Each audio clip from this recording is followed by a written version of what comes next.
Hi everyone, my name is Becca and welcome to my channel. If this is your first time with us, welcome. And if you've read a first chapter with us before, welcome back. You are all in for a treat today because we are going to be reading the first chapter, well, the prologue and the first chapter of Attack of the Black Rectangles by Amy Sarig King. This is a really interesting book about censorship. It is super thought-provoking and I think you're really going to enjoy the first chapter of this novel. We are going to start by reading the inside front cover to get a little bit of an idea of what this book is going to be about. When Mac first opens his classroom copy of Jane Yolen's The Devil's Arithmetic and finds some words blacked out, he thinks it must be a mistake. But then, when he and his friends discover what the missing words are, he's outraged. Someone in the school is trying to prevent kids from reading the full story.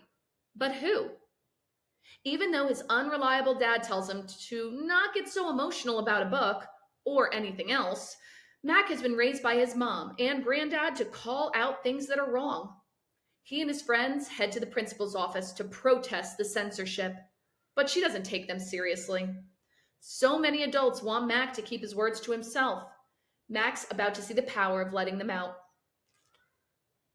Okay.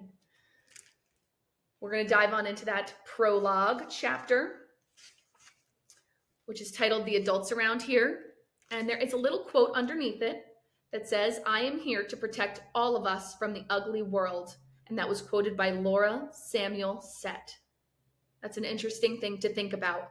I am here to protect all of us from the ugly world. All right, let's go ahead. According to a lot of adults in our town, everything here is perfect. We don't have accidents. We don't have any crime at all.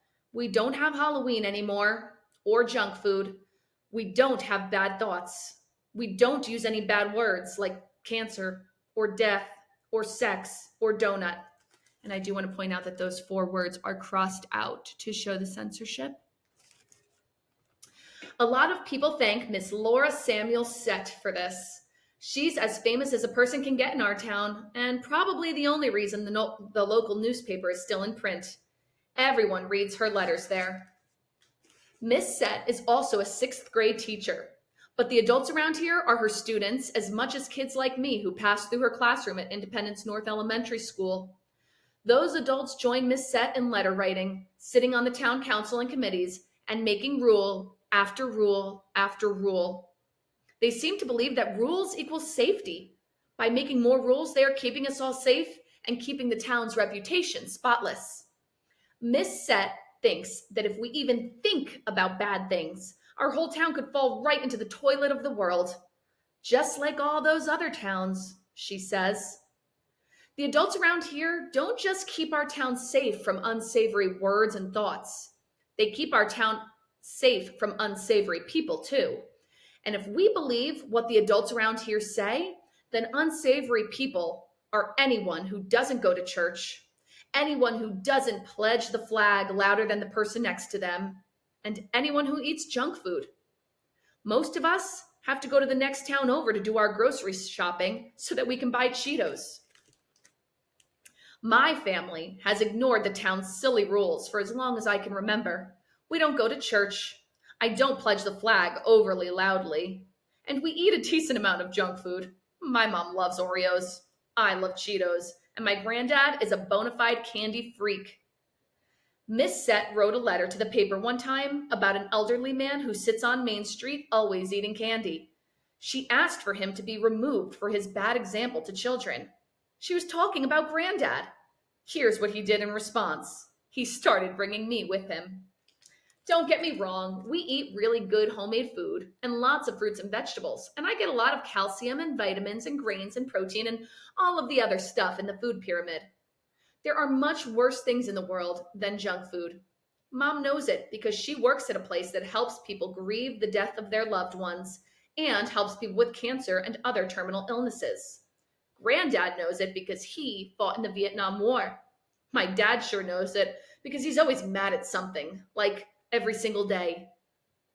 I just think Miss Sett and the adults around here should mind their own business. I don't think any town is perfect, and I don't think any town is in the toilet of the world. I think life is what life is, and we just have to try our best. Life is what life is, and we just have to try our best. Mac Delaney. For all I'm about to say here about her and for all of her weird rules, Miss Set taught me to stand up for myself, and I'm grateful to her for that. You're probably confused. Yes, Miss Set is a pain and thinks we shouldn't eat Cheetos, but also, yes, she was nice to me when I needed it most. No one is ever just one thing, and not everyone is telling the truth. That's the closest anyone will ever get to perfect. All right, that was the prologue. We are going to go ahead now and start that first chapter. Last year, Bot Duck Man. We were on our way to Philadelphia with the 5th grade school trip when Dennis and I made up the game Bot Duck Man. It stands for botfly, duck, and human. Botfly, on account of Dennis's uncle getting one in his arm the last time he went to Costa Rica.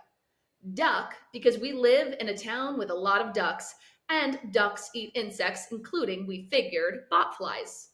Human, on account of the way Dennis described the botfly coming out of his uncle's arm right by the elbow. And how bad his uncle said it hurt. I am never going to Costa Rica. Anyway, it's just like rock, paper, scissors, and I highly recommend it as an alternative to listening to the tour guide at the Liberty Bell. Stop it. Those were the first 2 words I ever heard from Miss Set. She was a chaperone because the school always had 6th grade teachers chaperone 5th grade trips. Stop it, she said again, and then she moved Dennis and I to the other side of the Liberty Bell so we couldn't finish our Bot Duck Man tournament. I was winning. Bot beats man, duck beats bot, and man beats duck. After the Liberty Bell, we went to Independence Hall, where the tour guide was way more boring than the Liberty Bell tour guide. And no, I don't have a bad attitude. I've seen the Liberty Bell and Independence Hall 3 other times, and each time I wasn't impressed. It's not that I don't respect the founding fathers, but I do have some problems with the way they did stuff. Mostly how they bought and sold people. I definitely have a problem with that. So when it was question time at the end of our tour, and we were standing right in front of the room where the founding fathers had signed the Declaration of Independence, I raised my hand and asked, how many of the guys who signed the Declaration of Independence owned slaves? Ms. Set moved quickly toward me with her hand out. The tour guide said, 41 out of 56 signers owned slaves. That's a great question. Thanks, I said.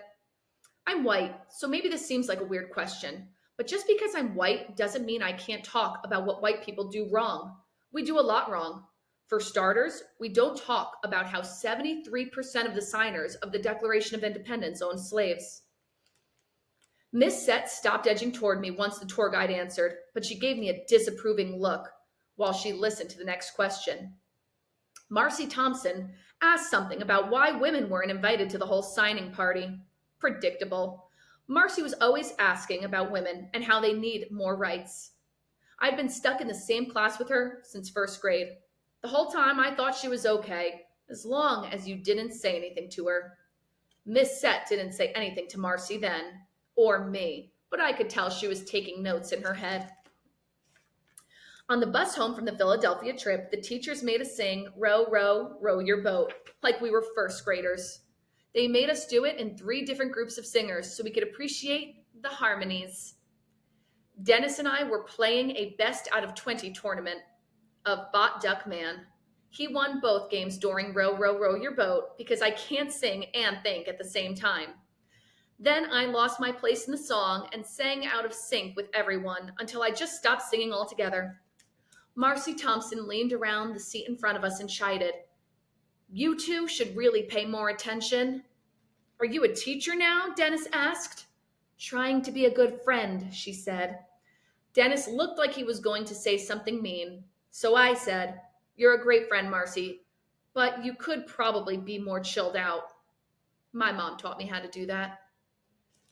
And that is the end of chapter 1.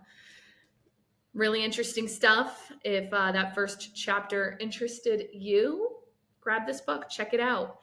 And if you enjoyed this video in general, please consider liking and subscribing to my channel. A little help goes a long way. Thank you guys so much for stopping in and listening today. Look forward to seeing you again soon.